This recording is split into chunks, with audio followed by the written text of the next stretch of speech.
በእውነት ብልጽግና ፓርቲ እንዲመልስልኝ የምፈልገው የከተማ ውበት የአካባቢው ውበቶች ላይ ያደረገውን ኢንቨስትመንት ለዜጎች ተደራሽነት ላይ በጤና ምን ያህል ኢንቨስት አድርጓል?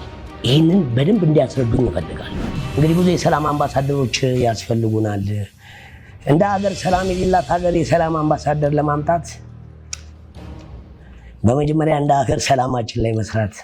የከተማ ውበት ወይም ኮሪደርን ዓለም ያደነቀውን በአፍሪካ የአዲስ አበባ የመዲናችንን ስም ከፍ ያደረገውን ቀለል አድርገን እንደ ውበት ብቻ ማስቀመጥ ትክክል አይደለም፣ መስተካከል መቻል አለበት። ሪቫን መቁረጥ የዕለት ተግባሩ ያደረገ ህዳሴ ግድብ ከሞተበት ቀስቅሶ ነፍስ ዘርቶበት ዓለም ፊት ያስመረቀ ተረስቶ የነበረውን የባህር በር ጉዳይ በዓለም ላይ አጀንዳ ያደረገ ድንቅ መሪን አሳብ አልባ መሪ ነው ብሎ ማሰብ በጣም ዝቅተኝነት ነው። ኮሪደር ቱሪዝም ነው። ኮሪደር ቢዝነስ ነው፣ ኢንዱስትሪ ነው። ኮሪደር ጤና ሚኒስቴር መሆን ይችላል። አሁን እዚህ የምንቆመው የኢትዮጵያ ህዝብ ፊት ነው። ፓርቲያችንን ወክለን አይደለም አሁን የምንቆመው። ህዝባችንን መሰረት ያደረገ እውነትን ለመነጋገር ነው የመጣ ነው። ሁላችንም ኢትዮጵያዊ ነን። እስቲ እዩት ጳውሎስን፣ ሂዱ ጥቁሩ አንበሳ፣ ሂዱ ሚኒሊክ ስንት ከገጠሩ ክፍል ተሸክመው ይዘው ሲሞቱ ለህክምና ለተሻለ ህክምና መንገድ ላይ የሚቀሩ ዜጎቻችን ብዙ ናቸው። ተደራሽነታቸው ምን ያህል ነው የሚለውን ስናይ እስቲ መተን ህዝባችንን አንሸንግል። ለዚህም 6 ደቂቃ ሰጥቻለሁ። 6 ደቂቃው ከሞላ ደግሞ እጫናለሁ። የአምቡላንስ አቅርቦት በሌለበት ሁኔታ፣ የመንገድ ስራዎች በሌሉበት ሁኔታ እናቶቻችን በትላልቅ ወንዝ መሻገር ባለመቻል ምክንያት ከመናገርም ከመስራትም የሚመልሰን ምንም ነገር የለም። በሰላማዊ መንገድ ማኒፌስቶን አላነበቡም፣ የተወሰነ ነው ያዩትና ይሄንን በደንብ እንዲያዩ ምክሬን እንሰጣለሁ ማለት ነው። ምርጫ በሐሳብ ብልጫ የተሰኘው ልዩ የምርጫ መርሃ ግብራችን ወይም ደግሞ የክርክር መርሃ ግብራችን በመጀመሪያው ምድብ ስር ያለው እና የመጀመሪያው ክፍለ ጊዜ ዛሬ ይቀርባል።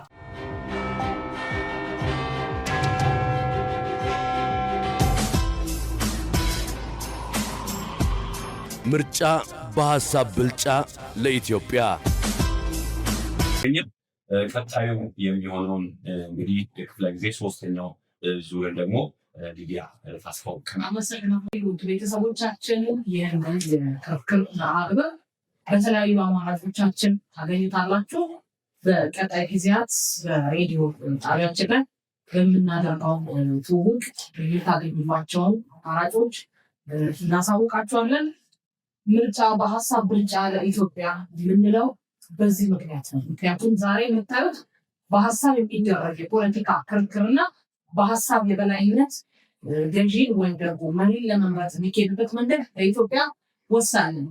በኢትዮጵያ የሐሳብ ፖለቲካ አራማጅነት እንዲበለጽግ እንዲያድግ ደግሞ የመገናኛ ብዙሃን ሚና ከፍተኛ ነው። ሰላም በሚለው ጥያቄ ሰላም የሚመነጨው ከሐሳብ ከውይይት ዙሪያ ነው፣ ከጠረጴዛ ዙሪያ ነው እና ሁልጊዜም ሐሳብን በማስቀደም ምርጫችንን ደግሞ በሐሳብ የበላይነት ላይ በመመርኮዝ ማድረግ ይገባናል። ቀጣዩ ምርጫ ሊደረግ ጥቂት ጊዜያት ቀርተውታል። መራጩ ማህበረሰብ የምርጫ ካርዱን ወስዷል። ማን ነው በቀጣይ ኢትዮጵያን ለ5 ዓመታት ሊያስተዳድርና በምርጫ ካርድ ደግሞ ምርጫዬ ልሰጥ ወይም ምርጫዬ ላበረከት የምችለው የሚለው ከዚህ አይነት የክርክር መድረኮች ታገኛላችሁ።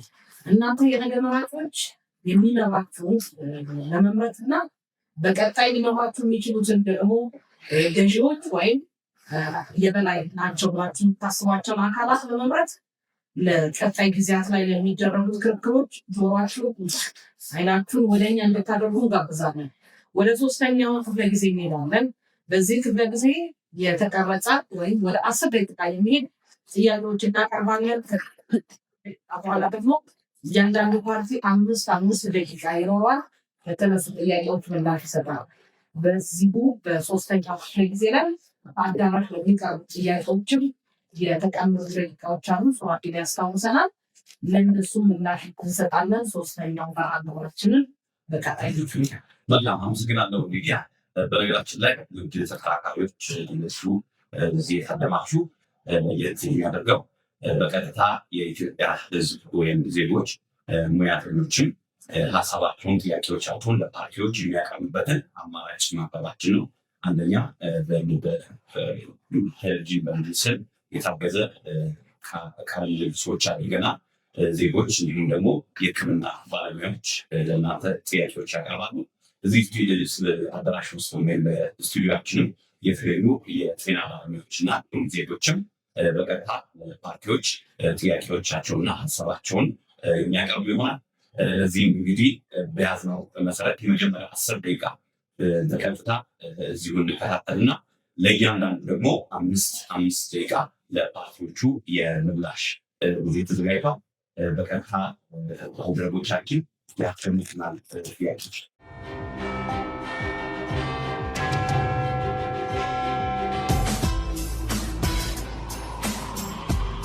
ምርጫ በሐሳብ ብልጫ ለኢትዮጵያ። እኔ ለፖለቲካ ፓርቲዎች የማቀርበው ህመም ከሁሉም ፖለቲካ ውጭ ነው። ስለዚህ ይሄንን ህመም እንግዲህ የኩላሊት ህመም ከባድና ብዙዎችን ከአቅማቸው በታች የሚያደርግ በዓለም ደረጃ የሚታወቅ ከፍተኛ ወጪን የሚያስወጣ ከፍተኛ ችግር ያለበትና እንዲሁም በሰመመን የሚገል ህመም ነው። ህመሙ ደግሞ ምንድነው? ዋናው ነጥቡ ህመሙ እየተስፋፋ በመምጣቱ መንግስት ደግሞ አሁን ባለው የዶላር ጭማሪ በመኖሩ በዚህ ምክንያት መድኃኒቶች ከፍተኛ የሆነ ዋጋቸው ከፍ ያለ ነው እና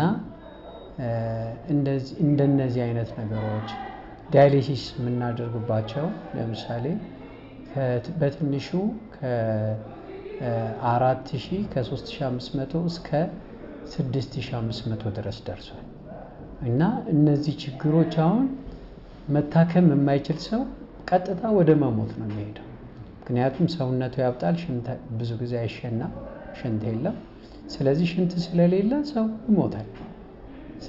መድኃኒት ለምሳሌ ሄፓሪን የሚባለው መድኃኒት በጣም በርካሽ የሚሸጥ የነበረው ዛሬ በጣም ውድ ሆኗል። ስለዚህ መድኃኒቶች ዳያሊሲስ የምናደርግባቸው ትራንስፕላንት አሁን መንግስት ማለት ብልጽግናው መንግስት ትራንስፕላንት ከማንኛውም ሰው በፈቃደኝነት እንዲሰጥ ተወስኗል። ያንን አፈጻጸም በተግባር ቢደረግልንና ብዙ ሰዎች እድሜያቸው ከፍ ሲል ነው እና መስራት በሚችሉበት አቅማቸው ነው የሚታመሙት እና እነዚህ የፖለቲካ ፓርቲዎች ይህንን ነገር እንዴት አድርገው ሊቀርፉልን ይችላሉ?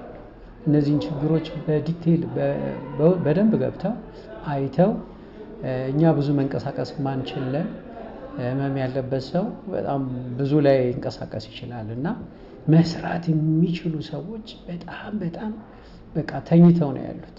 ስለዚህ ይሄንን ኃይል ለመጠቀም ፖለቲካ ፓርቲዎች ምን አስበዋል?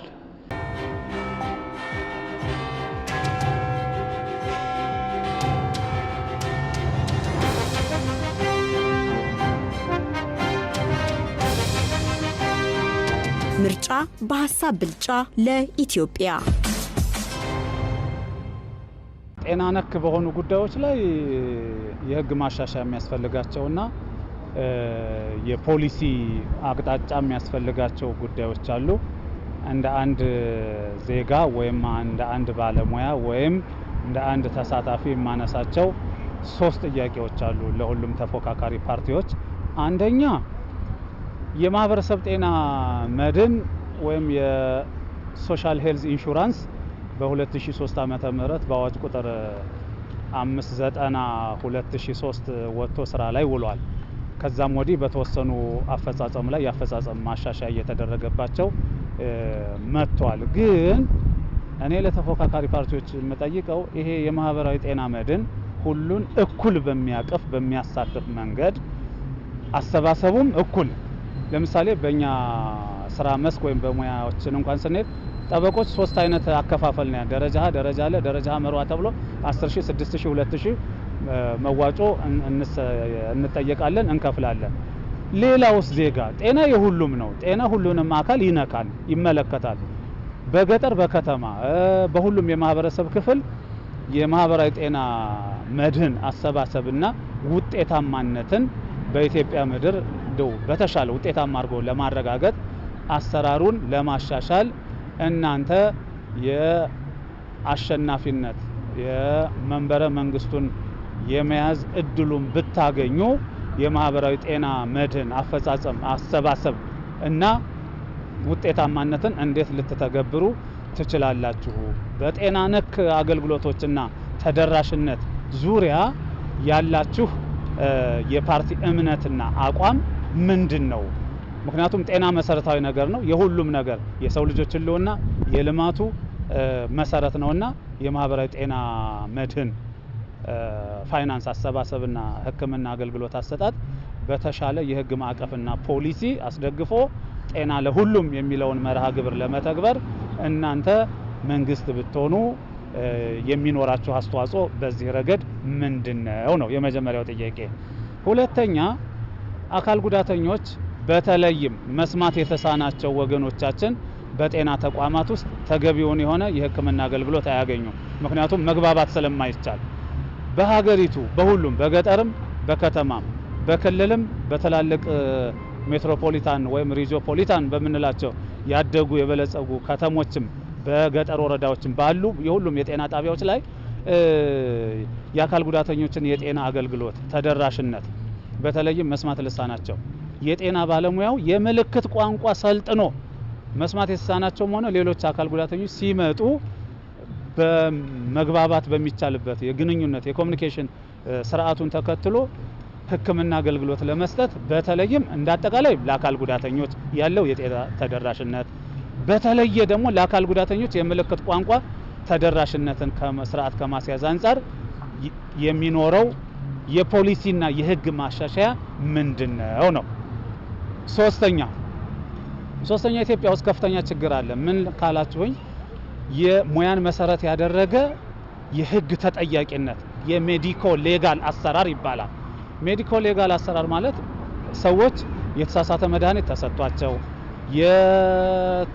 የተገቢውን የህክምና አገልግሎት በቸልተኝነት ህክምና አግኝተው ዘላቂ አካል ጉዳት ወይም የሞት አደጋ ሲያጋጥማቸው ይሄንን በህግ አግባብ ተጠያቂ ለማድረግ ምንድነው የሜዲኮ ሌጋል አሰራርን ወይም ሙያን መሰረት ያደረገ ተጠያቂነት ወይም በቸልተኝነት ወይም ተገቢውን እንክብካቤ ጥንቃቄ ባለማድረግ ለሚደርስ ዘላቂ አካል ጉዳትና የሞት አደጋ አሁን ያለው በስነ ምግባር ኮሚቴ ነው እየተሰጠ ያለው። እናንተ የመንበረ መንግስት ስልጣን ወይም ኃላፊነት ወይም ወንበር ስትይዙ በዚህ ረገድ የሜዲኮ ሌጋል አሰራር ወይም ሙያን መሰረት ያደረገ የህግ ተጠያቂነት በሁሉም የጤና ባለሙያና የጤና ተቋም ተደራሽ ለማድረግ የእናንተ የፖሊሲና የፓርቲ አቋም ምንድነው ነው። ሌላው አራተኛ የመጨረሻው አብዛኛው የጤና ጉዳዮች በተለይ ስር የሰደዱና የጤና ኮምፕሌክሲቲ ያለባቸው የጤና እክሎች ህመሞች ብዙ ጊዜ ወደ ውጭ ነው የሚላኩትና የሚሄዱት ሰዎችና ኢትዮጵያን የሜዲካል ቱሪዝም ወይም የጤና ወይም የሜዲካል ሀብ ለማድረግ ለምሳሌ ህንድ በዚህ ረገድ የተባበሩት አረብ ኤሚሬትስ ከአፍሪካ ምን ደቡብ አፍሪካ ኬንያ ብዙ ሰዎች ለህክምና መዳረሻ ያደርጓቸዋል። ኢትዮጵያን የጤና ቱሪዝም ወይም የሜዲካል ሀብ ወይም የጤና ተደራሽ ለማድረግ የሚኖራችሁ የፓርቲ እምነት አቋምና የፖሊሲ እርምጃ ምንድነው? ምክንያቱም እኛ በውጭ ምንዛሬ እጥረት የምንመታ ወይም በጣም እክል ያለብን ሀገር እንደመሆናችን ይህንን የውጭ ምንዛሬ ከመቅረፍ አንፃር ፍሰቱን ለመጨመር የሜዲካል ሀብ ከማድረግ አንፃር እንደ ፓርቲ የሚኖራቸው እርምጃ ወይም የፖሊሲ አቅጣጫ ምንድነው የሚለውን እነዚህ አራት ነገሮች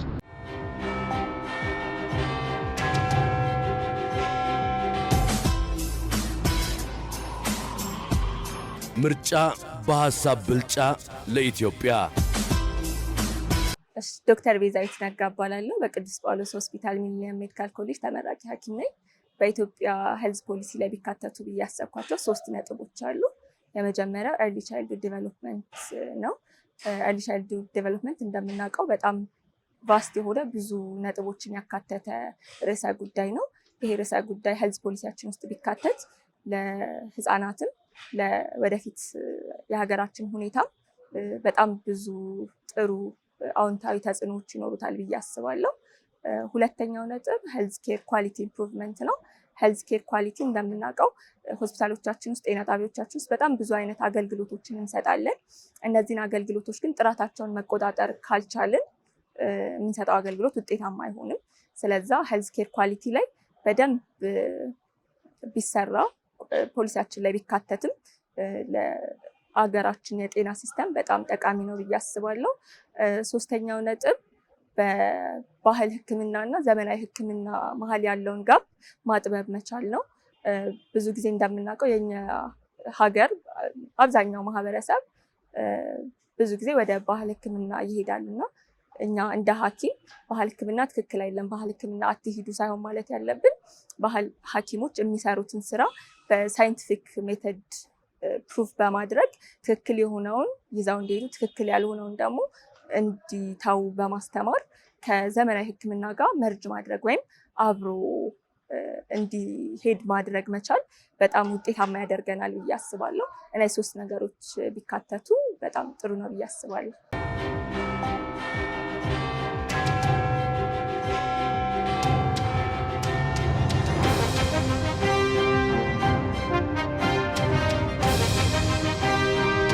ምርጫ በሀሳብ ብልጫ ለኢትዮጵያ። ሰላም፣ ዶክተር ቤዛዊት ግርማ እባላለሁ። በቅዱስ ጳውሎስ ሆስፒታል ሚሊኒየም ሜዲካል ኮሌጅ ተመራቂ ሐኪም ነኝ። እንግዲህ አሁን ሄልዝ ፖሊሲ ላይ ቢጨመሩ ብዬ የማስባቸውን ነገሮች የሚከተሉት ናቸው ማለት ነው። የመጀመሪያው ኢመርጀንሲ ፕሮቶኮል ማለትም አንድ ታካሚ ወደ ሆስፒታል በድንገተኛ ህመም ወይም በሽታ ምክንያት ሲመጣ መካተት ያለበት ወይም መደረግ ያለበት ለዛ ታካሚ መደረግ ያለበት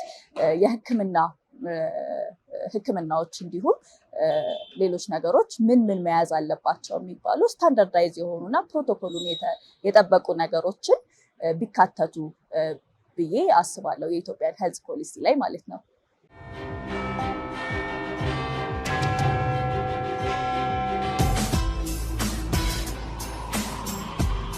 ምርጫ በሐሳብ ብልጫ ለኢትዮጵያ።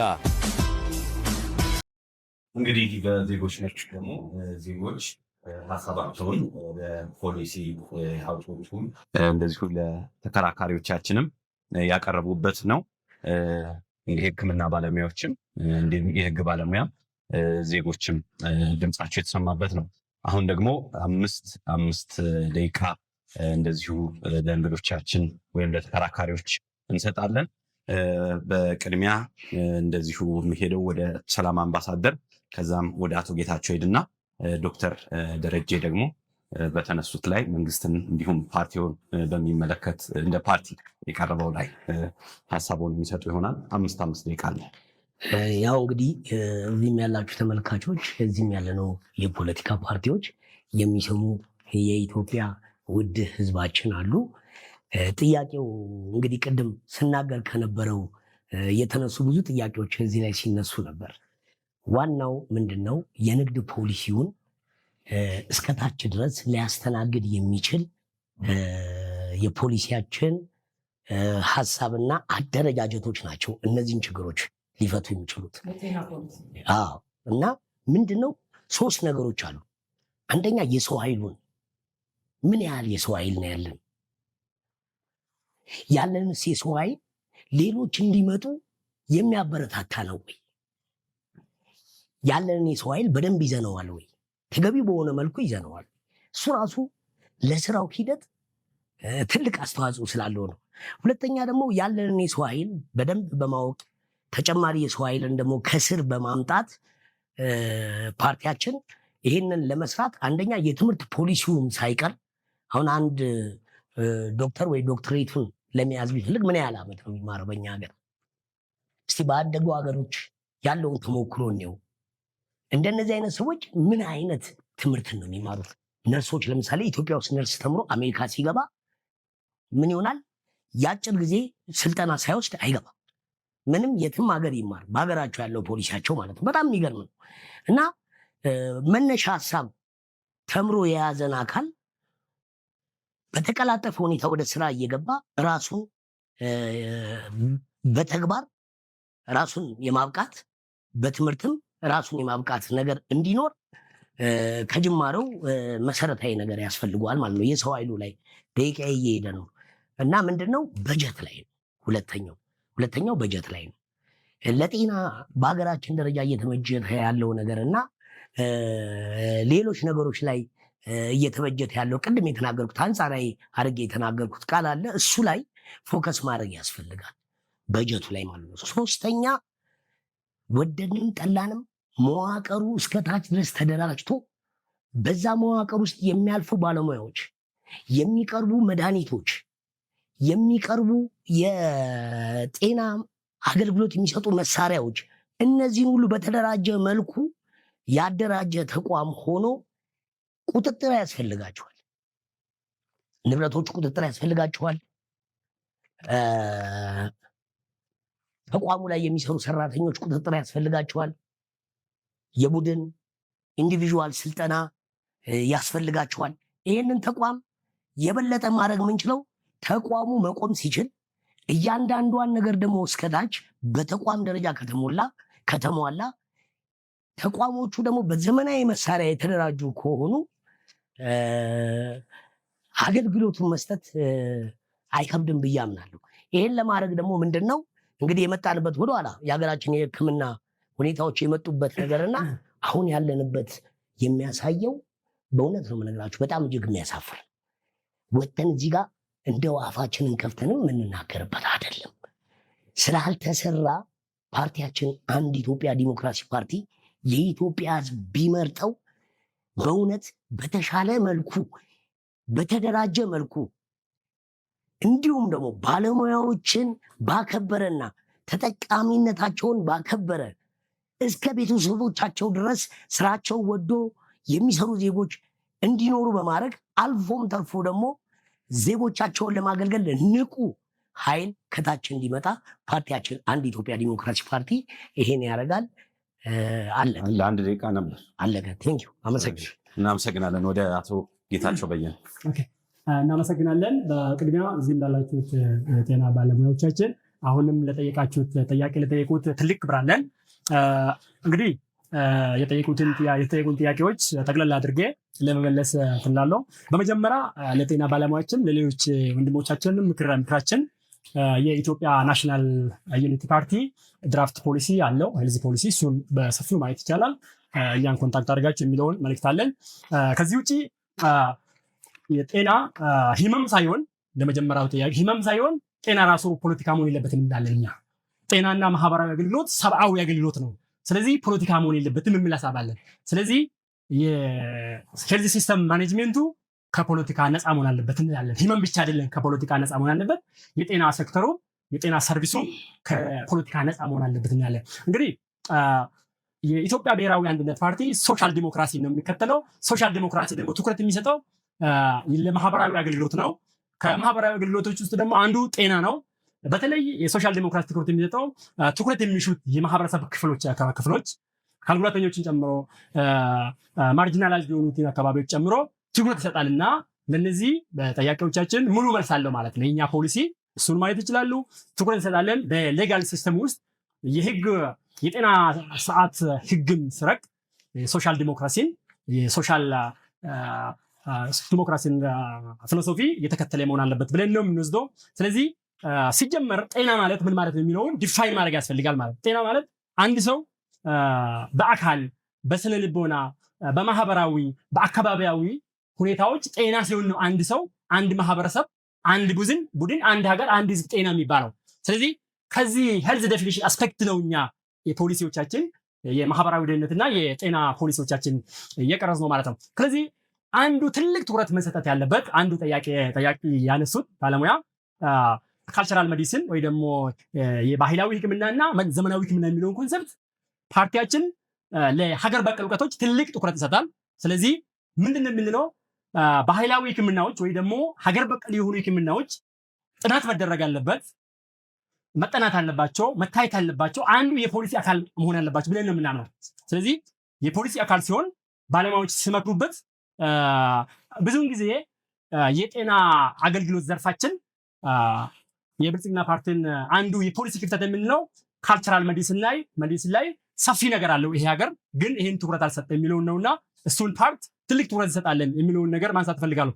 ከዚህ ውጪ ሄልዚ ፖሊሲ ውስጥ መካተት ያለባቸው ነገሮች ኤመርጀንሲ ፕሮቶኮል ስታንዳርዶችን፣ ሌሎችም ከዚህ ውጪ ምናልባት ፖሊሲ ሜኪንግ ራሱ የቻለ ስኪል ነው፣ አርት ነው፣ በባለሙያዎች ነው የሚሰራውና ይህንን ስንሰራ እኛ ድራፍት ነው ያለን። አሁን ወደ ተግባር ይውጣ ብለን ስንል የኢትዮጵያ ብሔራዊ አንድነት ፓርቲ ሲመረቅ ደግሞ የጤና ባለሙያዎችን አሳትፈን ምሁራን አሳትፈን የጤና ፖሊሲውን ሜዲኮ ሌጋሊንም ጨምሮ በአግባቡ ስራ ላይ እንዲውል እናደርጋለን ማለት ነው። ሶሻል ሄልዝ ኬሪን በተመለከተ መጀመሪያ ላይ አስተሳሰባችን ስላነሳን አሁን ያለው የማህበራዊ ሶሻል ሴኩሪቲ ወይ ደግሞ የሶሻል ሄልዝ ኢንሹራንስ ሚስማኔጅ ሆኗል። ስለዚህ ወደ መንገድ መመለስ አለበት ብለን የምንለው ሰው ማመን አለበት። አስፈላጊ ነገር ነው ግን ስንሰራ ኮንቪንስድ አድርገን ወይ ደግሞ አሳምነን መስራት ይኖርብናል የሚል ነገር አለን ማለት ነው። ከዚህ ውጪ ጠቅለል ባለ መልኩ የጠየቁት ጠያቂዎች ያነሱት ባለሙያዎች ትልቅ ሀሳብ ነው ያነሱት። ከዚህ ውጪ ብዙ ነገሮች አሏቸው። ይሄ የጤና ባለሙያዎች ከዚህ በላይ እንዳላቸው እናምናለን። ስለዚህ ለሁሉም የኢትዮጵያ ብሔራዊ አንድነት ፓርቲ የጤና ፖሊሲ በዋናነት መከላከል መሰረት ያደርጋል። መከላከል መሰረት ስናደርግ ተላላፊ ያልሆኑ በሽታዎችም እንከላከላለን። የመጀመሪያ ስራችን ትልቁን ስራ የምንሰራ ይሄን ነው። ከዚህ ውጪ ግን አክሞ መዳን ላይ የኢትዮጵያ ብሔራዊ አንድነት ፓርቲ ምን ይላል? ሳውዝ አፍሪካ ወይ ደግሞ ቻይና ወይ ደግሞ ህንድ ሄደን መታከም የለበትም ይላል። የኢትዮጵያ ብሔራዊ አንድነት ፓርቲ ስልጣን ሲይዝ እዚሁ ሀገር ውስጥ መድኃኒቶች ተመርቶ የጤና ግብአቶች ተመርቶ ስፔሻላይዝድ የሆኑ ሆስፒታሎች ተሰርቶ የጤና ባለሙያዎች በቅቶ ይሰራሉ ብለን ነው የምንወስደውና ይሄን ደግሞ የፖለቲካ ችሎታ ሳይሆን ማህበራዊ ግዴታ ነው። ይሄ የአንድ መንግስት ማህበራዊ ግዴታ ነው ብለን የምንወስደው ይሄ። ስለዚህ ጤና አገልግሎት መስጠት መብት ነው። ለአንድ ዜጋ፣ ለአንድ ህዝብ፣ ለአንድ ሀገር ህዝብ የጤና አገልግሎት ማግኘት መብት ነው እንጂ ችሮታ አይደለም ብለን የምንወስደውና ጠቅለል ባለመልኩ ያነሷቸው ሀሳቦች ትክክል ናቸው። እነዚህን ሀሳቦች እኛም የጤና ፖሊሲ ድራፍታችን ውስጥ አለ፣ ማኒፌስቶችን ውስጥ አለ። እነዚህ ማየት ይችላሉ። ጠቅለል ባለመልኩ የምንለው ምንድነው? ቴክኖሎጂን፣ የጤና አገልግሎት ፍትሐዊነትን፣ ጥራትን በጠበቀ መልኩ መሰራት አለበት ብለን እንላለን። አመሰግናለሁ። እናመሰግናለን። ወደ ብልጽግና እናልፋለን። ዶክተር ደረጀ ድጉ። እጅግ አመሰግናለሁ። ዜጎቻችን ያነሱት በርካታ ጉዳዮች እንደ ግብዓት የሚወሰዱ ናቸው። አብዛኛው በፖሊሲያችን ውስጥ አስገብተን እየሰራን ያለናቸው ጉዳዮች ናቸው። በሚቀጥሉት 5 ዓመታት ደግሞ ማኒፌስቶችን ውስጥ በአግባቡ አስገብተናል በርካታ ጉዳዮችን። እሱን ማየት ይቻላል። ግን ወስደን በአግባቡ የምንሰራበት እንደሆነ ማንሳት ፈልጋለሁ። እንግዲህ ባለፉትም ጊዜያት በተጠየቁ ጥያቄዎች ላይ በቂ የሆነ መልስ ማህበረሰባችን የሚያውቀውን ስንመልስም እንደ ማስፈራሪያ መወሰድ መቻል የለበትም። እውነት ነው።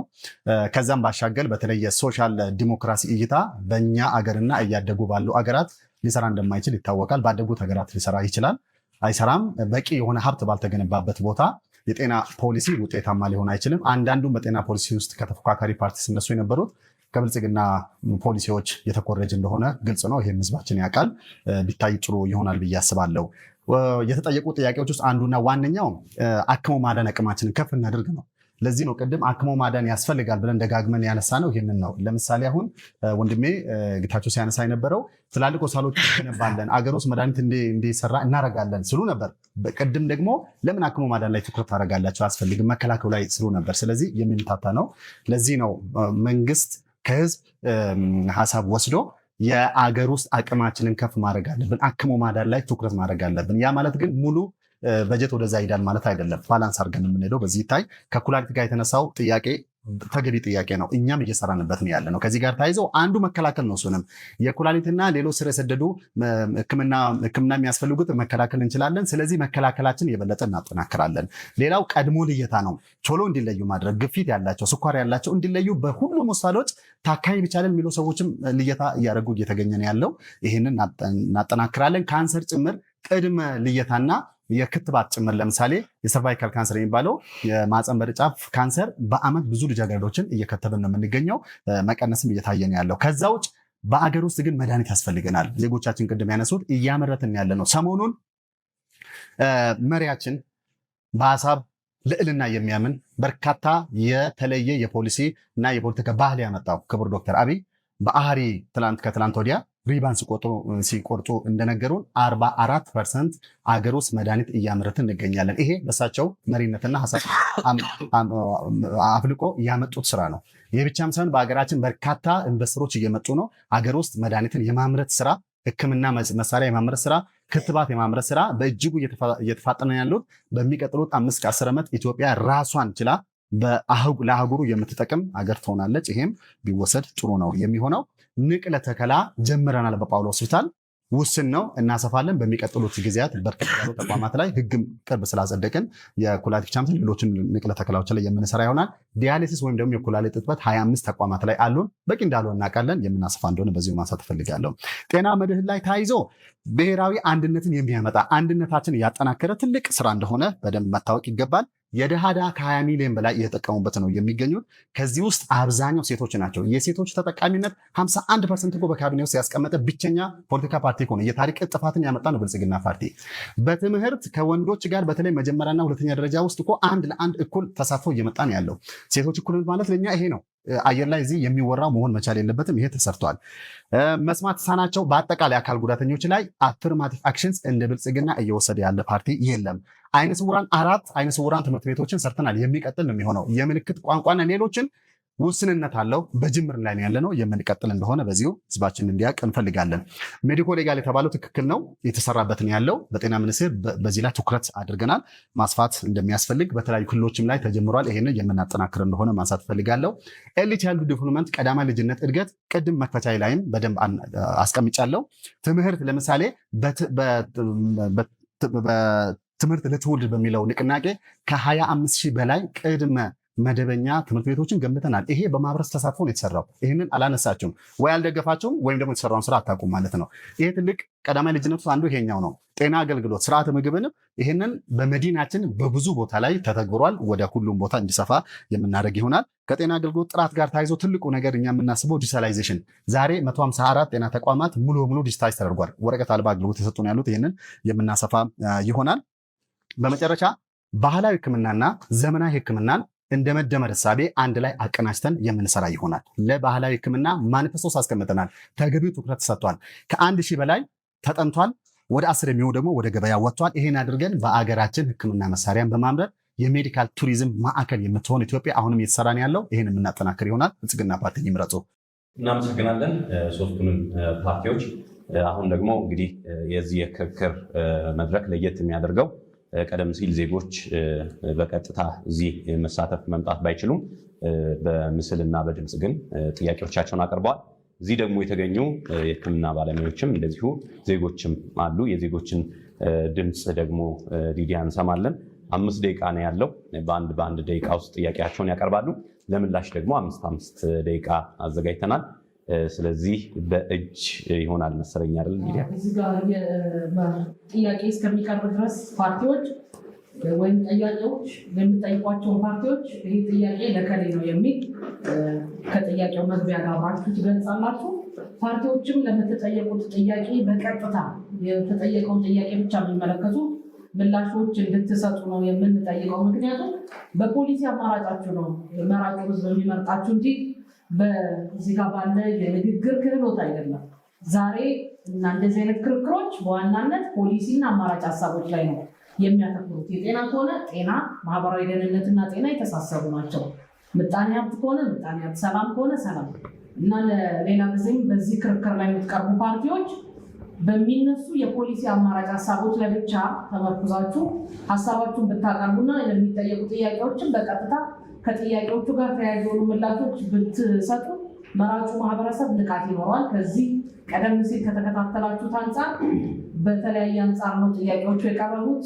የቀጥታ ታማሚ ወይም የሕክምና ክትትል ላይ ያሉ ታማሚ አሉ፣ የህግ ባለሙያ እና አካል ጉዳተኛ አሉ፣ ሁለቱንም ያማከሉ። ከዛ ደግሞ በሕክምና ትምህርት ላይ ያሉ ተማሪ እና ወጣቶች አሉ።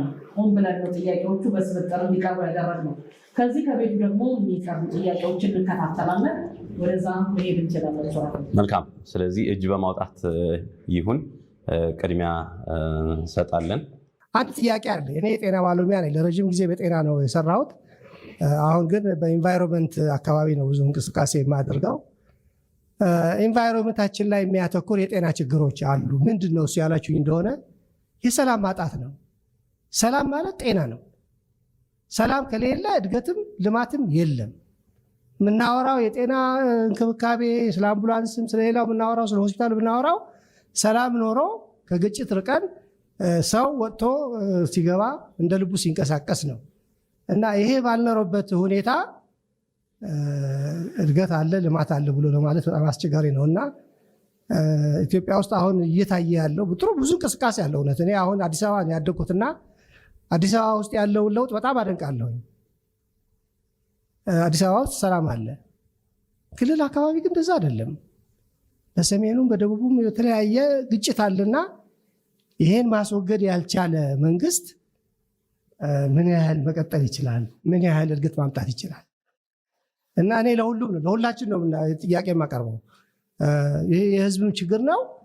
ህዝቦችም ሌሎች ፓርቲዎችም ከመንግስት ጋር ግጭት ያላቸው ሰዎችም ሊያስቡበት የሚገባ ጉዳይ ነው።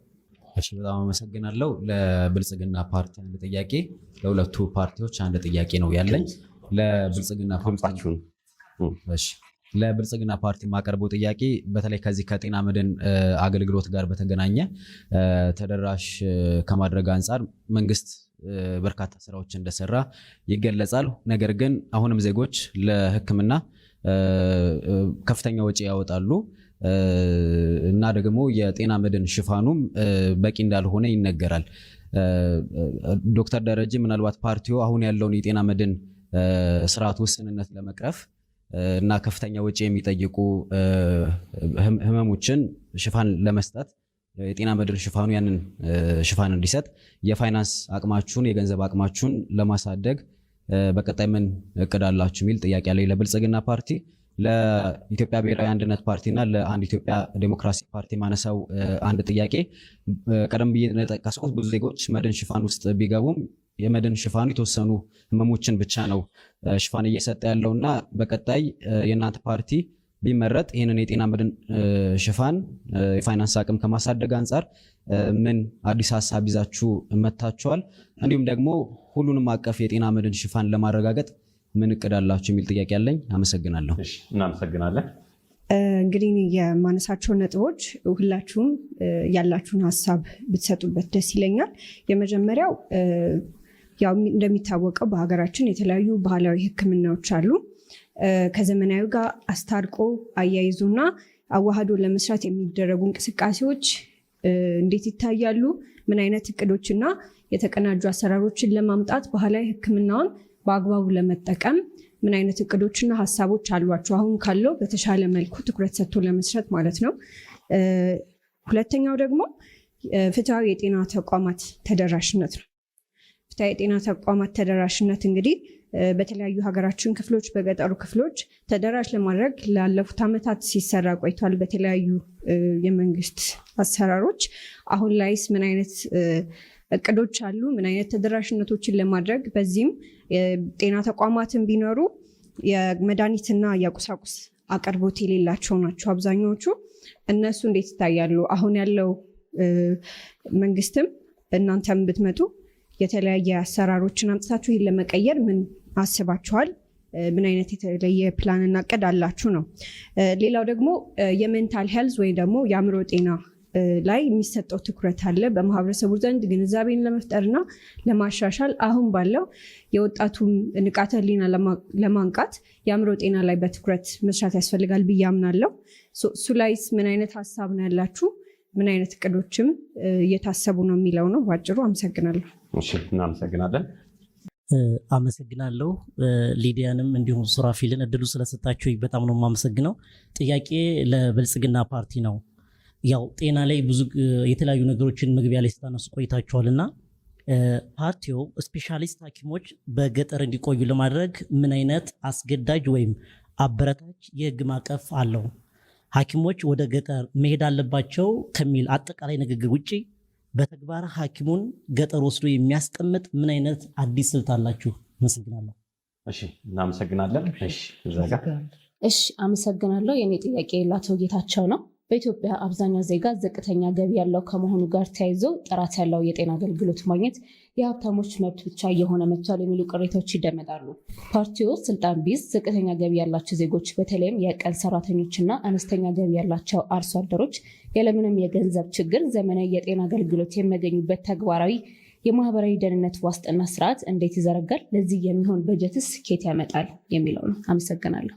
እናመሰግናለን። ሌላ እጅ አልታየኝም። በቀጥታ ለፓርቲዎቹ ምላሽ የሚሰጡ ይሆናል። እንደዚሁ አሁን ደግሞ ቅድሚያውን ለአቶ ጌታቸው በየነ ሰጣለሁ። ከዛም ወደ ዶክተር ደረጀ ይመጣና አቶ ሲሳይ ደግሞ ሶስተኛ ተናጋሪ ሆነው ምላሽ ይሰጣሉ። 5 ደቂቃ። እናመሰግናለን። የኢትዮጵያ ብሔራዊ አንድነት ፓርቲ ምልክቱ የምርጫ ምልክቱ ልብ ነው። ልብን ምረጥ እንላለን። የተነሱት ጥያቄዎች ከጋዜጠኞች እና ከባለሙያዎች ለተነሱት ጥያቄዎች ትልቅ ክብር አለን። የኛም ጥያቄ ይሄ ነው። ለጥያቄዎቹ መልስ እንዲሰጥ ነው እንግዲህ የምንታገለው ማለት ነው። በመጀመሪያ ከሁሉም በላይ ሶሻል ዲሞክራሲ ማህበራዊ ፍትህ ያመጣል። ይሄ ግልጽ ነው።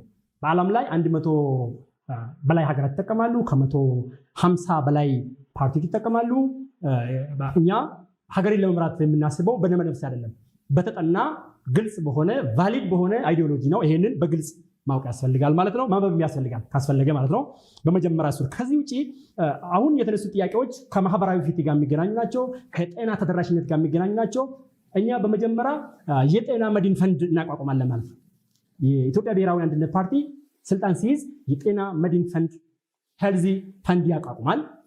ከየት ያመጣል ባጀቱ እንደሚባለው ደግሞ ተወዳዳሪ ፓርቲ ብር ይዞ አይደለም ወደ ስልጣን የሚመጣው፣ ሀሳብ ይዞ ነው።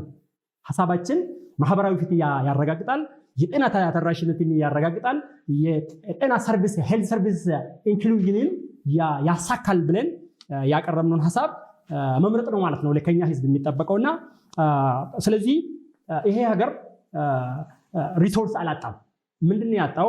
ማኔጅመንት ነው ያጣው ማለት እንዴት እና ኬርፉል ማኔጅመንት ነው ያጣውና በተለይ ደግሞ የጤና ሴክተራችን ሪሶርስፉል ነው። ይሄንን ኤክስፕሎት አድርጎ መጠቀም ነው የሚኖርብንና ከዚህ ውስጥ አንዱ ይሄ ሀገር ሀብታም ነው ከምንልባቸው ነጥቦች አንዱ የባህላዊ ሕክምናን ወይ ደግሞ ኢንዲጂነስ ናውሌጅ የምንለው ነው። እንግዲህ ወንድሜ ከብልጽግና ይሄን ማኒፌስቶችን ውስጥ አስቀምጠናል አሉ። ጥሩ ነው ማስቀመጣቸው። ግን እኛ ምንድነው የሚለው የካልቸራል ሜዲሲን እና ካልቸራል ሄልዝ ሰርቪስን በተጠና አኳኋን ኢንስቲቱሽናል በሆነ አኳኋን ከዘመናዊ ሕክምና ጎን ለጎን እንዲዳብር እንዲለማ እናደርጋለን ማለት ነው። ይሄንን ስናደርግ ከየት አምጣችሁ እንዴት አድርጋችሁ ነው የሚለው አስተሳሰቡን ነው የሚቀይረው። የጤና ባለሙያዎቻችን ጋር ያለው አስተሳሰብ እኔ ጤና ባለሙያ ስለሆንኩ ማለት ነው ካልቸራል ሄልዝ ሰርቪስ ዝቅ አድርጎ ነው የሚያው። ይሄን እንቀይራለን እኛ በሀገራችን እውቀት መኩራት አለብን ብለን የስነ ልቦናውን ወጣቱ ላይ እናመጣለን። ከዛ በኋላ የኛ ባለሙያዎች ቀደም ብዬ እንደተናገርኩት ይሄንን ለመስራት የካልቸራል ሜዲሲንን ወይ ደግሞ የባህላዊ ሕክምናን በጣም ለማሳለጥ ብቁ ናቸው ብለን እናምናለን። ባጀቱ ካለ፣ ኢንስቲትዩሽኑ ካለ፣ ሁኔታ ካለ ይሄን ደግሞ መንግስት ያመቻቻል ማለት ነው። ጤናን ከፖለቲካ ነፃ አድርጎ ይሄን እንዲሰሩ ያደርጋል ማለት ነው። ይሄንን በዚህ መልክ እናያለን የሚለውን ነው ማለት ነው። ከዚህ ውጪ ኢንቫይሮንሜንታል ያሉት የመጀመሪያ ጠያቂ ኢንቫይሮንሜንታል ኢሹ ግልጽ ነው። መጀመሪያ ላይ እንዳልኩት ሄልዚ የሚባለው ወይ ደግሞ አንድ ሰው፣ አንድ ግለሰብ ወይ ደግሞ አንድ ማህበረሰብ፣ አንድ ሀገር፣ አንድ ማህበረሰብ ጤናማ ነው የሚባለው ማህበራዊ፣ ኢኮኖሚያዊ፣ አካላዊ፣ ስነልቦናዊና አካባቢያዊ ጤንነት ሲኖር ነው ብለናል። ስለዚህ ይሄንን በፖሊሲ አሳቅፈን አካባቢን የሚበክሉ ብዙ ነገሮችን ኢንዱስትሪያችን ጨምሮ ይሄንን የምንከላከልበትን ሁኔታ ስትራቴጂ እንቀርጻለን ማለት ነው። ፖሊሲያችን ላይ ያስቀምጠናል። ከዚህ ውጪ በደንብ መታወቅ ያለበት የጤና አገልግሎት ላይ በደንብ መታየት ያለበት የጤና መድንን በተመለከተ የጤና መድን ላይ ምን አላቸው የሚለው ነው። ጤና መድን ላይ እንደመጀመሪያ እንዳልኩት ማህበራዊ ፈንድ እናቋቁመን ብያለሁ። ከዚህ ውጪ ግን የኛ ማህበረሰብ አምኖ ከሰራ፣ የኛ ጤና ባለሙያ አምኖ ከሰራ፣ በዋናነት ቀድሞ መከላከል ላይ ትኩረት ካደረገ ከዚህ ውጭ ደግሞ የሕክምና ወጪዎችን ለመቀነስ መድኃኒቶችንና የጤና አገልግሎት ግብአቶችን ሀገር ውስጥ እንዲመረቱ ሁኔታ ካመቻቸን ከመንግስታዊ ያልሆኑ አካላት ከባለ ሀብቶች ጋር ተቀናጅተን ይሄን ከሰራን የተሻለ የጤና አገልግሎት ስርዓት መስራት እንደሚቻል ፓርቲያችን ያምናል ማለት ነው። አሁን ካለው ፓርቲ የተሻለ መስራት እንደምንችል ያምናል ፓርቲያችን። ስለዚህ ከዚህ አንጻር ብዙ ነገሮችን ጤና ላይ መስራት እንደምንችል ለህዝቡ መግለጽ ፈልጌ ነው ማለት ነው። ተደራሽነትን በማሳለጥ በኩል በመጀመሪያ የኢትዮጵያ ብሔራዊ አንድነት ፓርቲ የተደራሽነት ፓርቲ ነው። ምክንያቱም አካል ጉዳተኞችን ማርጂናላይዝድ የሆነው ኮሚኒቲ ነው ትኩረት የሚያደርገው ዘንድ ከዛ በኋላ ከባለሀብቶች ጋር ተቀናጅቶ የጤና አገልግሎትን ይሰጣል ማለት ነው። ግብአቶችንም በተመለከተ በዚህ መልክ እንሰራለን። ሜንታል ሄልዝን በተመለከተ ዋና ትኩረት የምንሰጥባቸው አክሞ ማዳን ውስጥ መከላከል ውስጥ ሜንታል ሄልዝ ነው ማለት ሜንታል ሄልዝ ፕሮብሌምን ፕሪቬንት ለማድረግ ብዙ ስራዎችን በስትራቴጂ እንሰራለን ማለት ነው። ለዳመጣችን አመሰግናለሁ። አመሰግናለሁ።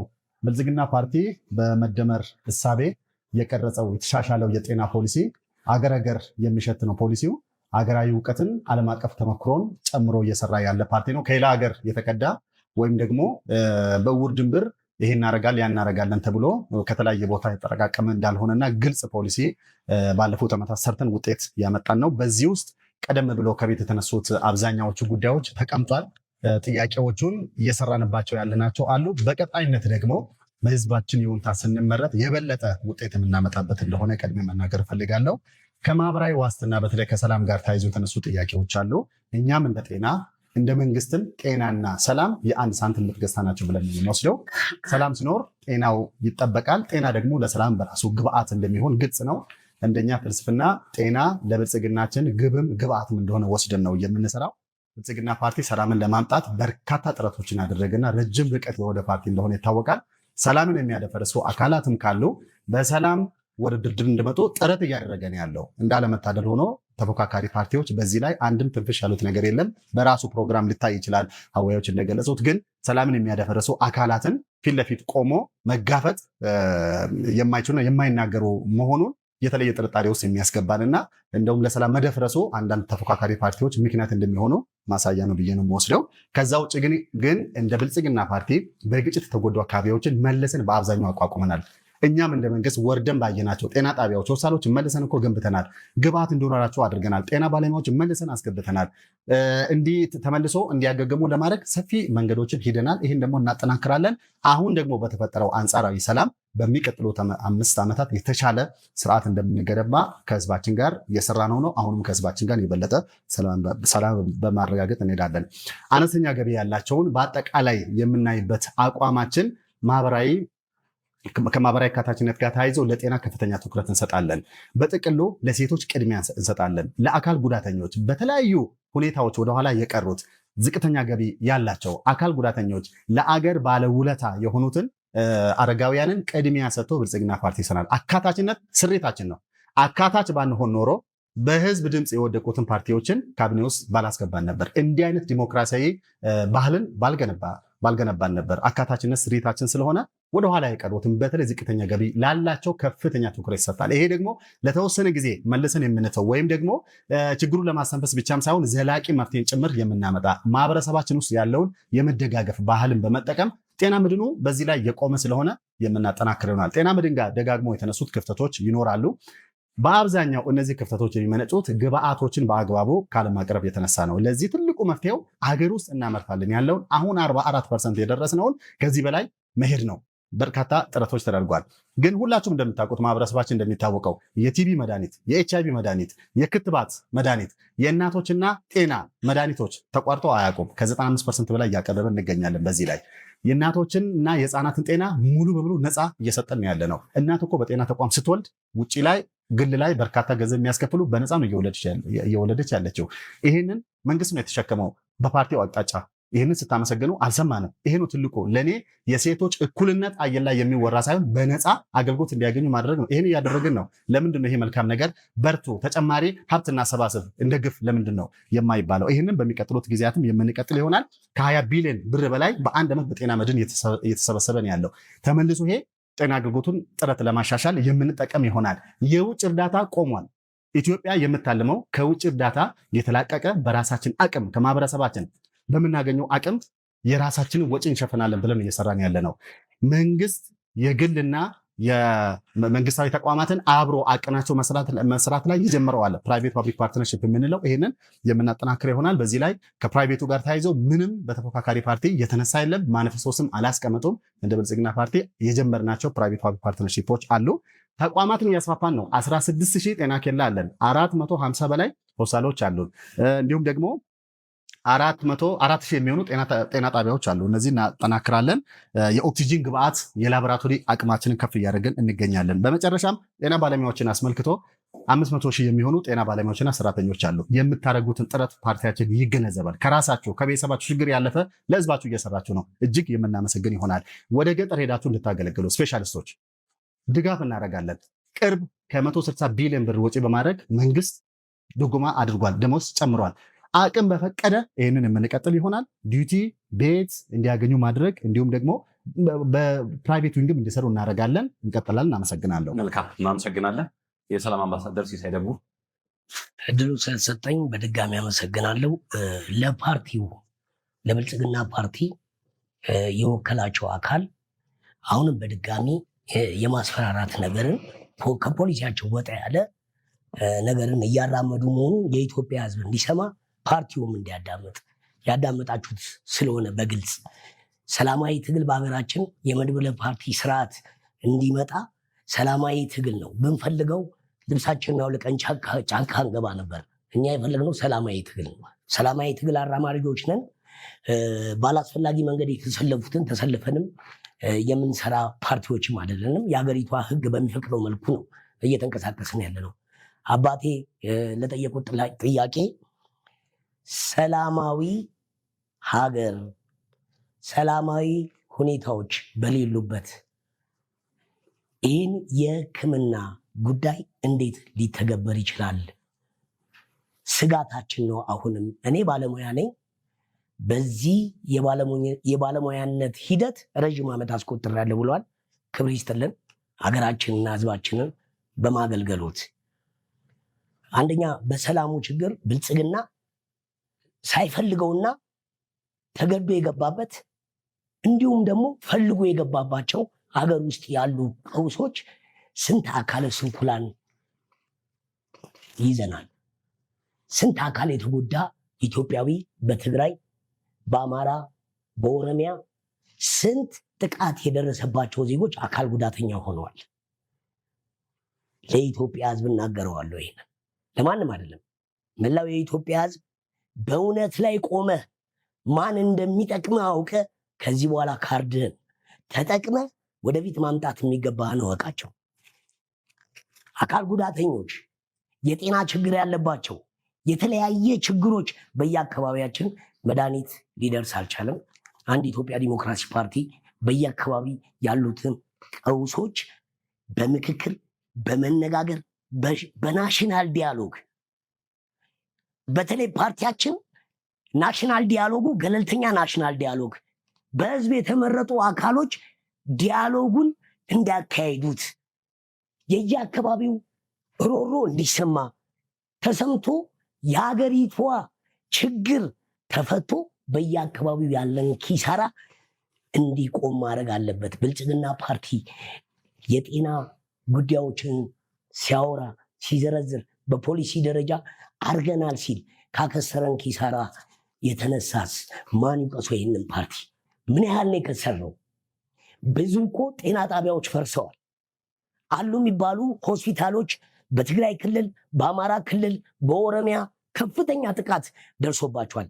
የሰው ጉዳት፣ የሰብአዊ መብት ጥሰት አልፎም ተርፎ ደግሞ እንደምታውቁት እናንተ እዚህም የተቀመጣችሁ ምን ያህል ከውጪ በከባዱ ምንዛሬ ገዝተን ያመጣናቸው የሕክምና መሳሪያዎች ወድመዋል በጦርነቱ። ይሄ ዋነኛው የሰላሙ መንስኤ ችግር ትክክለኛ ናሽናል ዲያሎግ ሀገርን፣ ህዝብን የሚወክል ሰላምን ማምጣት የሚችል ናሽናል ዲያሎግ በሀገራችን ላይ መፈጠር አለበት። ይህ ሰላም እስካልተፈጠረ አሁንም የምንለውን ነገር ለማስተግበር አስቸጋሪ ነው የሚሆነው። ሌላ እየጠየቃችሁ ወንድሞች እህቶች አላችሁ። እኔ በዚህ በጤና መድኑ ዙሪያ በሀገር ውስጥ ያለው ሕክምና እስከምን ድረስ ጣራው መሆን አለበት፣ በሀገር ውስጥ ማለቅ ያልቻሉ ሕክምናዎች እንዴት ከሀገር ውጭ ወጥተው መታከም ይችላሉ የሚለውን ፓርቲያችን አንድ ኢትዮጵያ ዲሞክራሲ ፓርቲ ከኢንተርናሽናል ሀገሮች ጋር ኢንሹራንስን የማያያዝ ስራ እየሰራ ነው። ኢንሹራንስን በስነስርዓት በርዕዮተ ዓለማችን በአቋም ደረጃ ይዘናል። እስከዚያው ድረስ ግን አቅም በቻለ መልኩ የሀገሪቷን ኢኮኖሚ ባገናዘበ መልኩ ገቢዋን ባገናዘበ መልኩ የሕክምናው ተቋም አሁን ያለበት ነገር በፌዝ እንዲያድግ የሕክምና መጠኖች እንደየመጠናቸው የሚሸፈኑበትን እንደየገንዘብ መጠናቸው የሚታዩበትና በኢንሹራንስ ደግሞ በተለያዩ ሆስፒታል አሁን ለምሳሌ በረራ ስታደርጉ አንዳንድ ቪዛ የሚሰጡ ኤምባሲዎች ምን ይጠይቋቸዋል? ኢንሹራንስ ግቡና ኑ ነው የሚሏችሁ። ሀገራችን ውስጥ ኢንሹራንስ ገብታችሁ ትሄዳላችሁ። አንድ ነገር ቢደርስባችሁ ሕክምና ይሰጣችሁና እነዛ ሀገሮች በሀገር ውስጥ የገባችሁባቸውን ኢንሹራንሶች ይጠይቃል። ዘላቂ ኢንሹራንስ ለዜጎቻችን ሕክምና ለተለያየ ነገር እንዲኖር ፓርቲያችን አንድ ኢትዮጵያ ዲሞክራሲ ፓርቲ ይህን ይሰራል። አመሰግናለሁ። እናመሰግናለን። ሰዓታችሁን በአግባቡ ተጠቅማችኋል። ሶስቱም ፓርቲዎች እንግዲህ የተከበራችሁ የተወደዳችሁ አድማጭ ተመልካቾቻችን ክርክራችንን ስንጀምር ፖሊሲ በማስተዋወቅ በመሃል ደግሞ ጥያቄዎችና ክርክሮችን አስተናገድን። እንደዚሁ የአድማጭ ተመልካቾችን ሀሳብ ጥያቄ አስተናገድን። እዚህ አዳራሽ ውስጥ ያላችሁ እንግዲህ ዜጎችና የሕክምና ባለሙያዎችም ሀሳባችሁን አጋራችሁ። የክርክራችን መቋጫ የሚሆነው ደግሞ ሊዲያ የተከራካሪ የፖለቲካ ፓርቲዎች የማጠቃለያ ሀሳባቸውን የሚያቀርቡበት ነው። የጤናና ማህበራዊ መድንን እያተኮረው የክርክር መድረክ ልክ ነው። እንግዲህ የተሸራረፉ ደቂቃዎች ስላሉ ያቋጫቻቸው ሀሳቦችም እንደዚሁ ስለሚኖሩ የማጠቃለያ ንግግርና ለምን መመረጥ እንደምትፈልጉና መራጩ ማህበረሰብ ካርድ ለምን እንዲሰጣችሁ እንደምትፈልጉ ፓርቲያችሁን ወክላችሁ ታቀርባላችሁ። 5 ደቂቃ ተሰርቷችኋል። አሁን የመጀመሪያውን ለምን እንደምትመረጡና ብትመረጡ ምን እንደምታደርጉ ቀድሞ የገባችሁት የፖሊሲ አማራጭ በመግቢያችሁን ያቀረባችሁት እንዳልሆነ የቀርባሉ ምትሏቸውን የምታቀርቡበት ነው። ከብልጽግና ፓርቲ እንጀምራለን እንደ መጀመሪያ ሁሉ፣ ከዛ ወደ ኢትዮጵያ ብሔራዊ አንድነት፣ ከዛ ወደ አንድ ኢትዮጵያ ዴሞክራሲያዊ ፓርቲ ነው።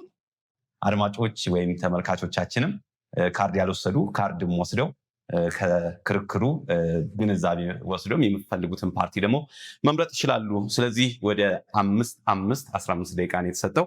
በዚህ 5 ደቂቃ ደግሞ ይሄ ማጠቃለያ ሀሳብ የሚቀርብ ይሆናል። ወደ ወይዘሪት ኦጎንግ ኩመዳን አልፋለሁ። እሺ፣ አመሰግናለሁኝ። ወደ ማጠቃለያ ሀሳቤ ከሚሄድ በፊት በርካታ ጥያቄዎች፣ ትችቶች ከቡድኔ ፓርቲዎች ሲነሳ ነበረ። በተለይ በሰሜኑ አገራችን ክፍል በተፈጠረው ግጭት ወይም ጦርነት ምክንያት አካል ጉዳተኞች ሆነዋል ብሎ ሲያነሳ ነበረ። እኔ በዚሁ አጋጣሚ በሰሜኑ የአገራችን ክፍል በተፈጠረው ጦርነት አገራችን ኢትዮጵያ እንዳትፈርስ መስዋዕት የሆናችሁ ወጣቶች፣ ሴቶች፣ እናቶች፣ አባቶች ላቅ ያለ ምስጋና ማቅረብ እወዳለሁ።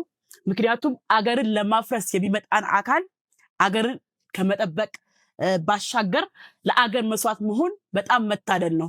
ይህ የቅርብ ታሪክ ወይንም የሩቅ ታሪካችንን አድዋን ማሰብ እንችላለን። ለአድዋ የተከፈለው መስዋዕትነትን ማሰብ እንችላለን። ስለዚህ ሀገራችን ኢትዮጵያ እንዳትፈርስ ነው መስዋዕትነት የተከፈለው። ስለዚህ ወንድሜ አንድ ኢትዮጵያ ዲሞክራሲ ፓርቲ አገርን ለማፍረስ የመጣን አካል እንዴት ብለህ ተመክተዋለህ? እሱን እግረ መንገድን ብትመልስልኝ የሚል ሀሳብ አለኝ። ሌላኛው አገራዊ ምክክር ኮሚሽኑን በተመለከተ የተነሳ ነገር አለ። አገራዊ ምክክር ኮሚሽኑ ለአገራችን ኢትዮጵያ ትንሳኤን ይዞ ይመጣል ብሎ ፓርቲያችን ብልጽግና በጽኑ ያምናል። ፓርቲያችን ብልጽግና እንደ ገለልተኛ ሆኖ የራሱን ሀሳብ በመዋቅሩ በኩል እያቀረበ ያለበት ሁኔታ አለ። ስለዚህ የአገራችን የምክክር ኮሚሽኑ የአገራችን ኢትዮጵያ ትንሳኤ ይዞ ይመጣል ብዬ አስባለሁ። በመጨረሻም መደምደሚያችንን የተከበራችሁ ውድ ኢትዮጵያውያን በየአካባቢው የዜጎች ጤና ለመጠበቅ ሌት ከቀን መስዋዕትነት እየሰራችሁ ያላችሁ የጤና ባለሙያዎች እንዲሁም አካባቢያችሁ ጽዱ እንዲሆን እየጠበቃችሁ ያላችሁ ኢትዮጵያውያን በድጋሚ እንኳን ለ7ኛው ሀገራዊ ምርጫ በሰላም አደረሳችሁ አደረሰን። በሚቀጥለው ዓመታት በአፍሪካ የብልጽግና ተምሳሌት የሆነች ሀገር ለመፍጠር የማይበገር የጤና ስርዓት መገንባት አስፈላጊ ነው። በመሆኑም በጤና ልማት ዘርፍ የተገኙትን ስኬቶችን በማስቀጠልና ያጋጠሙትን ችግሮች በመፍታት ሁሉን አቀፍ ፍትሐዊና ማህበራዊ እድገትን ማረጋገጥ ቀጣዩ የፓርቲያችን ብልጽግና ትኩረት አቅጣጫ ነው። የተከበራችሁ ኢትዮጵያውያን በሚቀጥለው አገር አቀፍ ምርጫ ፓርቲያችን ብልጽግና ከጤና ባለሙያዎች ጋር በመሆን የሚከተሉትን ስራዎች የሚሰራ ይሆናል። አንደኛ፣ ሁሉን አቀፍ የጤና ጥራት ተደራሽነት ለማረጋገጥ በሽታን መከላከልና አክሞ የማዳን ፖሊሳችን በስፋት እንተገብራለን። ሁለተኛ፣ ለበርካታ የጤና መታወቆች የዜጎች ሞት ምክንያት እየሆነ የመጡትን ተላላፊ ያልሆኑ በሽታዎችን ለመግታት ከሚሰጡ የቅድመ መከላከል ትምህርቶች ወይንም ግንዛቤ በተጨማሪ ብቁ የሆነ የሕክምና አገልግሎት እንዲሰጥ እናደርጋለን። ሶስተኛ፣ ከፍተኛ የሕክምና አገልግሎት የሚሰጡ ተቋማትን በማስፋፋት የጤና ቱሪዝም ማዕከል እንዲሆን አገራችን እንዲሆን የምናደርግ ይሆናል። አራተኛ፣ ሆስፒታሎቻችን ደረጃና አቅም ለማሳደግ የግል ጤና ተቋማትና በውጭ ሀገር የሚኖሩ ትውልደ ኢትዮጵያውያን ተሳትፏቸው እንዲጎለብት በትብብር እንሰራለን። አምስተኛ፣ የጤና መድን ሽፋን በማስፋፋት የሀገር ውስጥ አቅም በማሻሻል ዜጎቻችን ካልተገባ የህክምና ወጪ በመታደግ ሁሉም ዜጎች በዝቅተኛ ወጪ ጥራትና ደህንነቱ የተጠበቀ የጤና አገልግሎት እንዲያገኙ እንሰራለን። ስድስተኛ፣ ብልጽግና ፓርቲ ጠንካራ ነፃ ገለልተኛ የሆነ የምግብና መድኃኒት ቁጥጥር ስራ በመገንባት የህዝቡን ጤና የተጠበቀ እንዲሆን እናደርጋለን። ሰባተኛ፣ ብልጽግና ፓርቲ በመደመር እሳቤ ባህላዊ ህክምና ከዘመናዊ ህክምና ጋር በሳይንስና በምርምር በማዳበር ደህንነቱ ፈዋሽነቱ የተረጋገጠ እንዲሆን እናደርጋለን። ስምንተኛ፣ ፓርቲያችን ብልጽግና ለችግር የማይበገር የጤና ስራ በመገንባት ወረርሽኝ፣ ድንገተኛ አደጋና የጤና አደጋዎችን ለመቋቋም የሀገር ውስጥ አቅምን የበለጠ እናጠናክራለን። ዘጠነኛ፣ ሴቶችና ህጻናት ተሳትፎን ተጠቃሚነት ማረጋገጥ አካል ጉዳተኞች ሁለንተናዊ መብትና የክብር ለማስጠበቅ በሁሉም የህይወት ዘርፎች ተሳትፏቸውንና ተጠቃሚነታቸውን ለማረጋገጥ ሙሉ ቁርጠኝነት እንሰራለን። አስረኛ፣ በቀጣይ የዜጎች ህይወት የመኖር አማካይ እድሜ 70 ዓመት እንዲደርስ እንሰራለን። በመሆኑ ፓርቲያችን ብልጽግና መምረጥ ጤናማና አምራች ዜጋን መምረጥ ማለት ነው። የምርጫ ምልክታችን የመደመር የአንድነት የትብብር ምልክት የሆነው የስንዴ ነዶ ነው። ብልጽግናን ይምረጡ። አመሰግናለሁ። እናመሰግናለን ወይዘሪት ቦንግ ኩመድን ከብልጽግና ፓርቲ።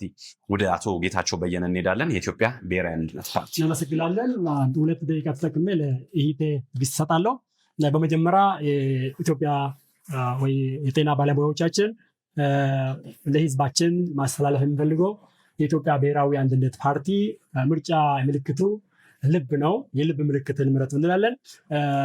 አንደኛ፣ የኢትዮጵያ ብሔራዊ አንድነት ፓርቲ የጤናና የማህበራዊ ፖሊሲው ራዕዩ ጤናው የተጠበቀ አምራች ማህበረሰብንና ማህበራዊ ደህንነቱ የተጠበቀ ማህበረሰብን መፍጠር ነው ራዕያችን።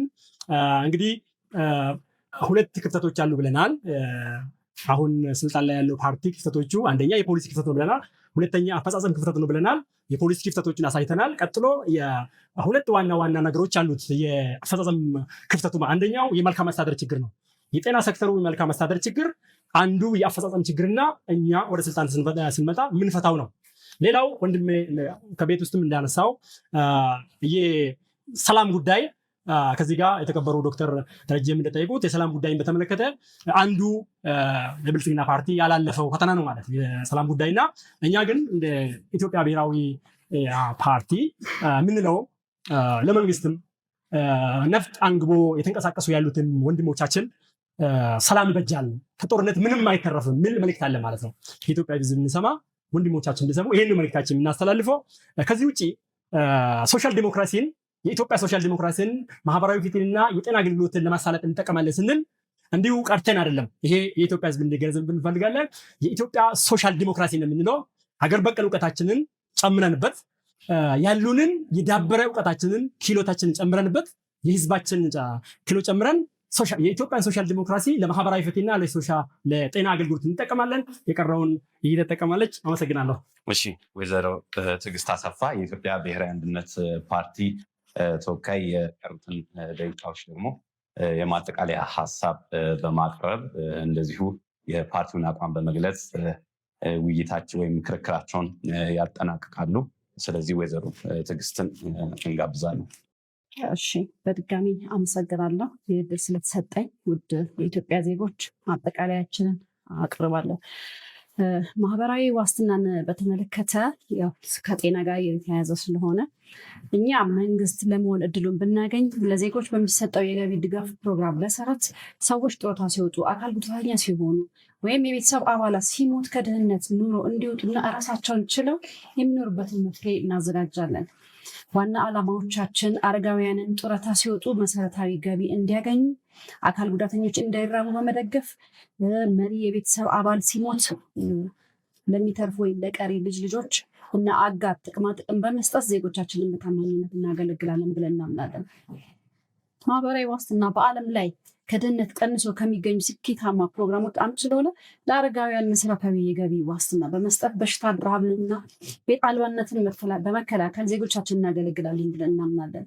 በኢትዮጵያ ለወጣቶች የስራ ዕድል በመፍጠር በቴክኖሎጂ ዘርፍ የስልጠናና የገንዘብ ድጋፍ በማጎልበት በግብርና ምርት በማቀናበሪያ እና በአረንጓዴ ኢኮኖሚ ፕሮጀክቶች ላይ የስራ ዕድል ፈጠራ ዕድሎችን በመፍጠር የመንግስት የግሉ ሴክተር በወጣቶች ውል አገልግሎት አውትሶርሲንግ እና በኢንተርንሺፕ መርሃ ግብሮች ትብብር በማጠናከር ሀገራችንን በታማኝነት ተረክበን ወጣት ዜጎቻችንን እናገለግላለን ብለን እናምናለን።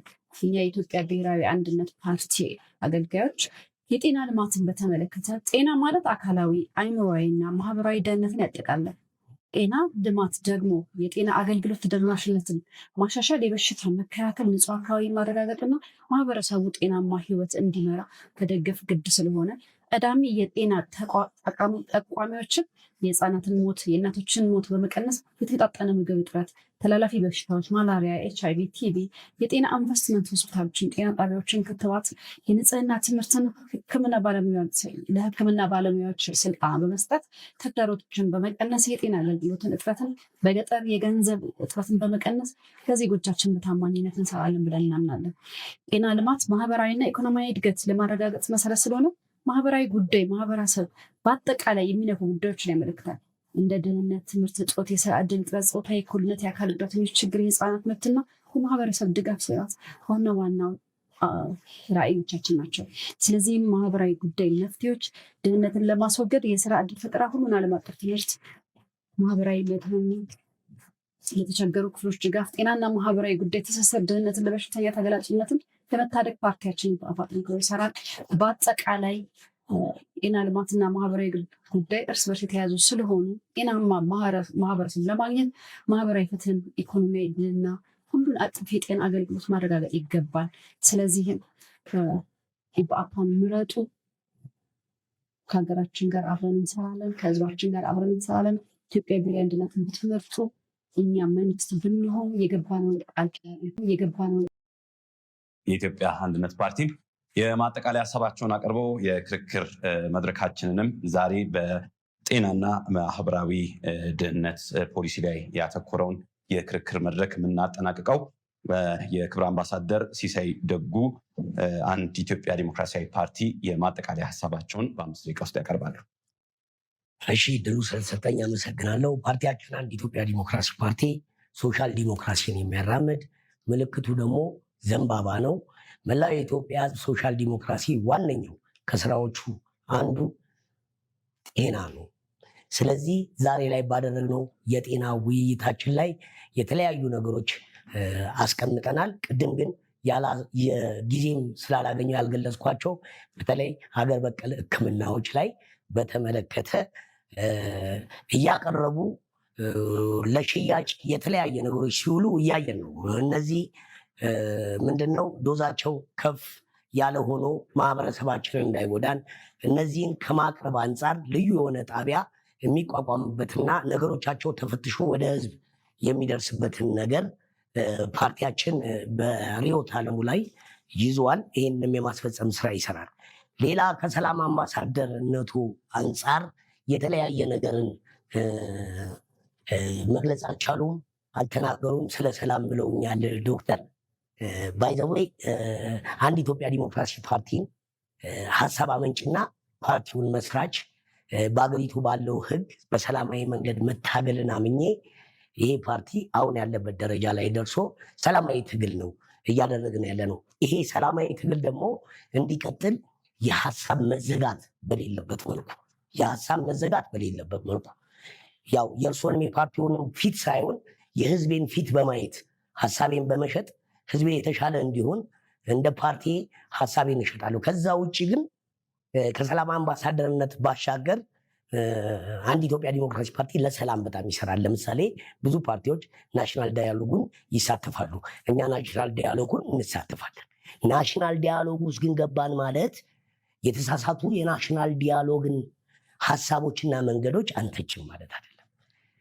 እንደተፈለገ እንሄዳለን ማለት አይደለም። በሀሳብ እናምናለን፣ በመወያየት እናምናለን።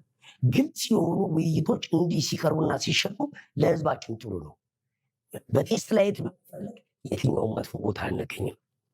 በሀሳብ የሚያምን ፓርቲ ስለሆነ ስለዚህ ከከተማችን ውጭ ከአካባቢያችን ውጭ በትግል ያላችሁ ኢትዮጵያውያን እንዲሁም ገዢው መንግስት ለሀገራችን የሚጠቅመው የገንዘብ ኪሳራ፣ የሰው ኪሳራ ከዚህ የበለጠ እንዳንጨምር በተለይ ገዢው መንግስት የአስመሳይነት መንገዱን ዲያሎግ እፈልጋለሁ የሚለውን የማስመሰል መንገዱን ትቶ እርግጠኛ ነኝ እውነተኛ ዲያሎግ ማምጣት ከቻለ ጦርነቶች ይቆማሉ፣ ሀሳቦች ወደ መድረክ ይመጣሉ። በእርግጠኝነት ችግሮቻችንን ፈርተን ቀጣይ ሀገር እንድትኖር ማድረግ እንፈልጋለን። ዶክተር እርሶም ለፓርቲዎት ያለምንም መፍራት ይናገሩ፣ ይሄን ሀሳብ ይንገሩ። ሰላማችን የሚመጣው በእውነት መድረክ ላይ መወያየት፣ ማመቻቸት፣ ለችግሮቹ መፍትሄ መሆን ስንችል ሀገራችን ቀጣይነት እንዲኖራት ህዝባችንም በሰላም ወጥቶ በሰላም የሚገባባት። አቶ ሲሳይ ደግሞ ከአንድ ኢትዮጵያ ዲሞክራሲ ፓርቲ ምልክታችን ዘንባባ ነው። ዘንባባ ምረጡ። እናመሰግናለን አቶ ሲሳይ። በማህበራዊ ደህንነት ላይ ያደረግነው የክርክር መድረክ በዚህ ይቋጫል።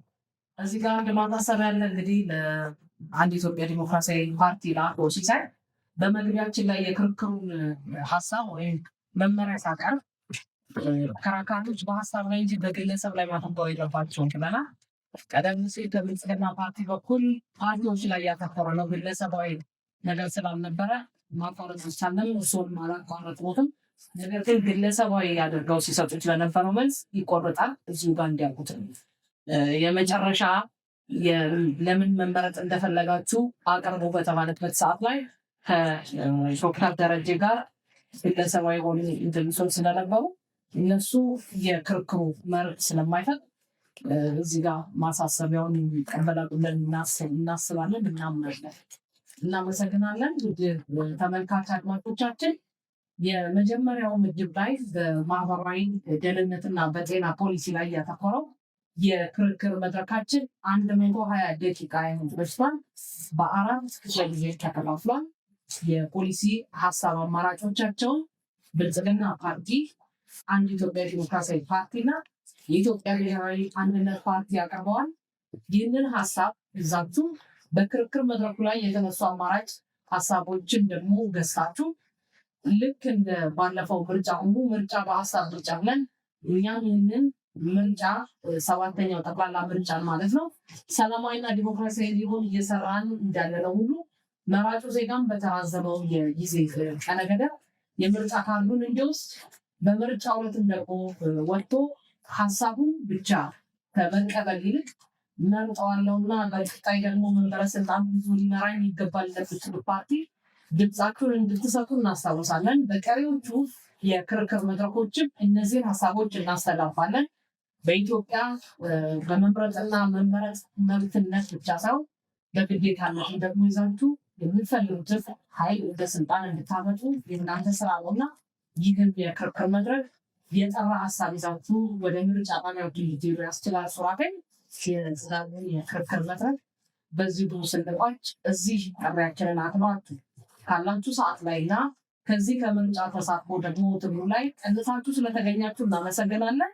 በእርግጥ ይህን እንዲህ አይነት መድረኮች ላይ ደግሞ መጥቶ ሀሳብ መሸጥ ግዴታም ነውና ዛሬ የቀረበበት ፓርቲ ከእናንተ ይማራል። ሌሎች ፓርቲዎችም ግዴታቸውን ትወጣላችሁ ብለን እንላለን። 5 ርዕሰ ጉዳዮች 16 ሀገር አቀፍ ፓርቲዎች ይሳተፋሉ። በዚህ የክርክር መድረካችን በዚህ ይጠቃልላል። ዶክተር ደረጀ ድጉማ ከብልጽግና ፓርቲ፣ ወይዘሪት ኡቦንግ ኩመዳን ከብልጽግና ፓርቲ፣ አቶ ጌታቸው በየነ የኢትዮጵያ ብሔራዊ አንድነት ፓርቲ፣ እንደዚሁ ወይዘሮ ትዕግስት አሰፋ የኢትዮጵያ ብሔራዊ አንድነት ፓርቲ፣ የሰላም አምባሳደር ሲሳይ ደጉ ደግሞ ከአንድ ኢትዮጵያ ዲሞክራሲያዊ ፓርቲ መታችሁ ስለተሳተፋችሁ ከልብ እናመሰግናለን። የመጀመሪያው የክርክር መድረካችን በዚሁ አበቃ።